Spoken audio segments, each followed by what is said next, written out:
Hello everybody. Today I'm going to be talking about factoring trinomials when a equals 1. I will also talk about how we can incorporate the idea of GCF into these problems just for a little bit more of a challenge. So let's start off with a warm-up.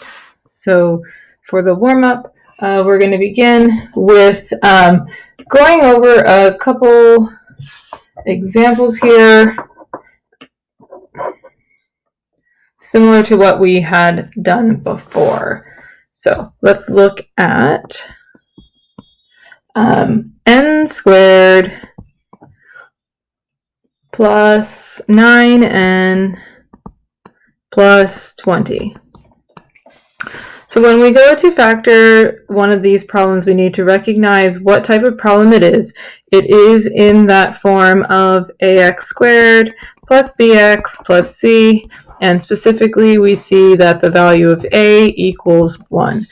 So whenever it's in that form, we need to start to recognize, obviously we have n's instead of x's, but any variable could be used. We need to start recognizing that when it's in this form, it's going to factor into two binomials. And it's, give myself more space here, it's going to give us two binomials where the first term in each of the binomials is going to be n. And the reason why both of these have to be n is because if we were to multiply these two back together, this n times this n is going to give us this n squared. So that's one of the terms already taken account of. We want to then recognize what is our value of b and what is our value of c. Before I had said that we are looking for two numbers that add to the value of b, so have this as the sum, but multiply to the value of c, the product, right? So different ways that we can multiply to 20 would be 5 times 4 and 20 times 1, and the only option that would add to 9 would be the 5 times 4. So I know that the numbers here have to be a positive 5 and a positive 4. Okay, now it's really easy to check our answer here. To check our answer, you can do it mentally, or you could take the time to do multiple distribution through FOIL method. So to do it mentally, when I go to check this, I know based off of the idea of FOIL is that I had already mentioned that these two terms, the first terms, are going to give you the value of the first term in your trinomial. Okay, and then the idea of the outside, that's this, and the idea of the inside, that's this, those two terms, when you multiply, so that's 5n and plus 4n, right? Those two terms, when you multiply, those are going to give you this middle term. So the outside plus the inside. And then the 20 comes from multiplying the 5 times the 4. That's the last. So that's how you can check it. The first term should multiply to give you the first term. The last term should multiply to give you the last term. If you multiply these outside numbers and multiply these inside numbers, those will add together to give you the combination of 9n. So that's a good, quick, easy way to check your answer. Okay, let's look at another example here. So example 2, I'll go through this one a little bit quicker. We have x squared plus 2x minus 8.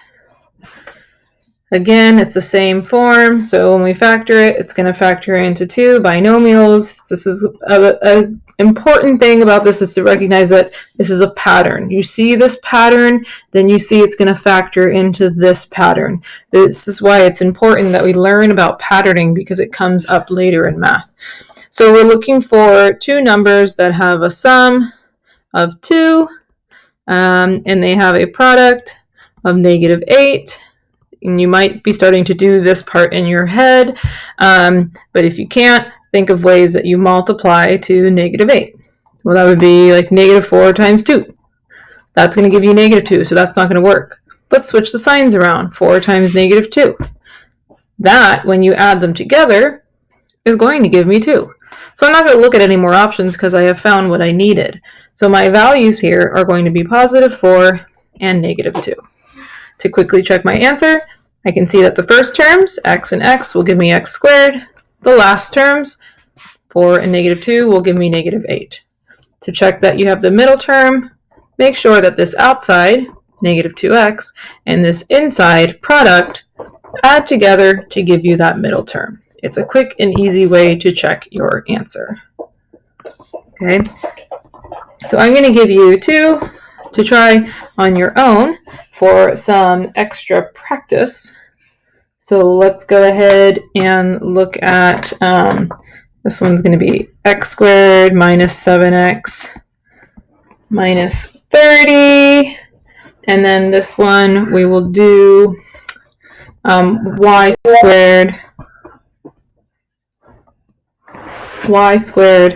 minus 17y plus 72. So pause this video and give both of these a try. Okay, so you should have come up with, for the first one here, this is going to be y, this is going to be y. Ways to multiply to 72 would be 9 times 8, but if you add those together, that's positive 17. So another way to multiply to a positive 72 would be to make both of these negative. So you should have y minus 9 and y minus 8 as your answer. Y times y is y squared. Negative 9 times negative 8 is positive 72. If I check my outside, I see I get negative 8y. If I check my inside, I get negative 9y. Added together is negative 17y. So let's look at number 4. On number 4, you should have gotten an x and an x. There's lots of ways to multiply to negative 30. 6 times 5 would give you positive 30. So if one of them were negative, it would be the difference of those. The difference of those is never going to get you to 7. Let's think of 10 times 3. If one of those was negative, you'll definitely get 7, right? Which one do you want to be negative? Is you want the 10 to be negative so that you get negative 7. So it means you're going to have negative 10, and you're going to have positive 3, and then this would be your answer. Now, when you're checking your answer, you need to make sure you check everything. And again, you can check it mentally. The first term should multiply to give you x squared. The last term should multiply to give you negative 30. You must check that you get your middle term as well, because it is possible for the first term and the last term to check out okay and not get the correct middle term.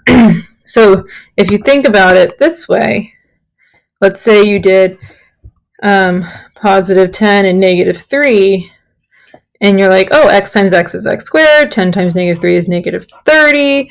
Okay, I'm good. But you're not, because if you check the outside, negative 3x, and you check the inside, positive 10x, you can see that gives you a positive 7, and that's not what you want. So just because you check the first and the last term does not mean that your answer is correct. You need to make sure that you're checking all of it and making sure that when you look at the product of the outside and the product of the inside, that they add together to give you negative 7x. Okay, let's move on here and look at a GCF type of problem. Okay, now we know what a greatest common factor is. So in these problems, in number 5, what we're going to do is we're going to look for a GCF first. Okay, because in these problems, what you're going to see is that the value of a is not equal to 1. So if we look at 2x squared minus 8x minus 24.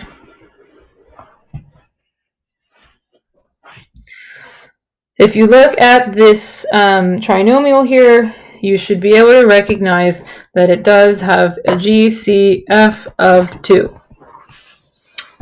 Okay, so what we're going to do is we're going to take the GCF out. The GCF does not cancel out. It is still part of the problem. To get what's left inside, you have to divide each one of these terms by 2. So dividing this first term by 2, you'll get x squared. Dividing the second term by 2, you'll get negative 4x. Dividing the third term by 4, you'll get negative 12. And what you'll see left inside is you'll see that you should be recognizing that this is similar to the problems that we had up above. So you're not yet done factoring. So now we're going to factor the trinomial, taking it one step at a time. When you go to factor the trinomial, you need to make sure that you bring the GCF down to the next step because it is still one of your factors, right? Remember that factors are the things that multiply together to give you your product. If you don't put the 2 out in front and your answer is just the 2 binomials that you get from this trinomial, well, those won't multiply back together to give you your original product. You have to have the GCF part of your answer. So I'm going to bring the GCF down to the next step, and then I'm going to recognize that this will factor into 2 binomials. I know to get x squared, I'm going to have to have the x times x. I'm looking for 2 numbers that multiply to negative 12, but add to negative 4. Different ways to multiply to 12 would be 3 and 4, 6 and 2, and 12 and 1. Since one of these values has to be negative, you're kind of more thinking about difference. If I subtract 3 and 4, the difference of those will never be a negative 4. The difference between 12 and 1 will never be a negative 4. But if you think about 6 and 2, I can make one of these be negative in order to get negative 4. So that's going to be negative 6 and 2. So that means I'm going to put a negative 6 here and a positive 2 here. I'm going to double check to make sure that my 2 binomials are correct. X times x is x squared. Negative 6 times 2 is negative 12. Checking 2x, checking negative 6x. And again, this can be done mentally. I can see that would give me the negative 4. I also want to make sure that my GCF that I took out at the beginning of the problem is part of my final answer. So there you go.